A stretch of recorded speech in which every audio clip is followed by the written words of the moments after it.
Registered নার্সের সংখ্যা আমরা দেখতে পাচ্ছি যে বেসরকারি হাসপাতাল প্রাইভেট ভুয়া নার্স তারা 6 লাখ। আমাদের মূল এজেন্ডা হচ্ছে এই টাঙ্গাইল জেলার যতগুলো নার্স এখানে আমাদের একটা দাবি, সেটা হচ্ছে ভুয়া নার্স নির্মূল। আর ভুয়া নার্স নির্মূল করার মাধ্যমে আমরা আমাদের যে সঠিক জায়গাটা এটা আমরা হচ্ছে বুঝে নিতে পারছি। ভুয়া বলতে কাদেরকে বোঝাতে চাচ্ছেন? আমরা তাদের বোঝাচ্ছি যারা হচ্ছে নন রেজিস্টার্ড, নন ডিপ্লোমা, যাদের কোনো সার্টিফিকেট নাই, এডুকেশন কোনো কোয়ালিফিকেশন নাই, কিন্তু তারা চাকরির ক্ষেত্রে আমাদের থেকে এক্সপিরিয়েন্সের জন্য চাকরি পেয়ে যাচ্ছে, আমরা পাচ্ছি।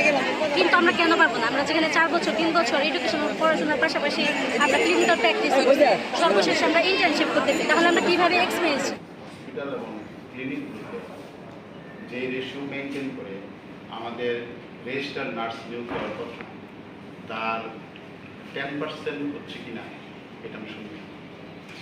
কেননা আমাদের বাড়ি যেহেতু টাঙ্গাইলে, আমাদের যেসব ক্লিনিক আছে সেখানে আমরা প্রায়ই আমাদের আত্মীয় স্বজন অথবা আমরা নিজেও কখনো যদি অসুস্থ হয়ে পড়ি সেখানে শরণাপন্ন হই। সেখানে শুধু ডাক্তারদের শর্ট টাইম ট্রিটমেন্ট ব্যতীত লং টাইম ট্রিটমেন্টের যে ব্যবস্থা আছে, সেখানে মানে প্রতি 10 বেডের জন্য 6 জন এই রেজিস্টার্ড নার্স থাকা যায়। কিন্তু অত্যন্ত দুঃখপরিত বিষয় যে আমাদের টাঙ্গাইলে যতগুলো প্রাইভেট হসপিটাল এবং ক্লিনিক আছে সেখানে এই প্রতি 10 বেডে তো 6 জন থাকার কথা, সেখানে 2 জন আছে কিনা সম্ভব।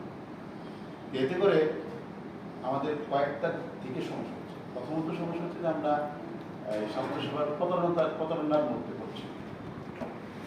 আরেকটা কথা হচ্ছে যে আমাদের এই যে তাদের নানা